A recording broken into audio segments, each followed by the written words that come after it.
I would say I was probably around like 11, and it was this Judy Blume book called Just As Long As We're Together, and it was about these two best friends, and it was just like very all-American. This was before I even lived in the US, and there was a third friend named Allison, and she was adopted and she was Asian, and that blew my mind. It was like almost like the sitcoms where like two shows like combine and you're like, oh my God, crossover, because I'd never seen an Asian character play that prominently in any book, let alone like Judy Blume, which I'd been reading and a huge fan of for a long time. And that was really important to me to see how that friendship sort of like absorbed this person. And there was some disruption that happened as a result of it, but that was just like really galvanizing for me, I think. Like I'd been settling, I think, with like, you know, I loved Claudia Kishi from the Babysitters Club, and I loved Amy Tan books, but those were so much older than me. And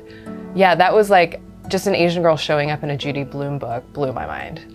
That mirror does allow for you to expand your imagination, start really, you know, being able to sort of walk in those characters' shoes. And I think that that kind of thing really creates like this like intimacy and imprinting that can turn up in the way that you make your work later.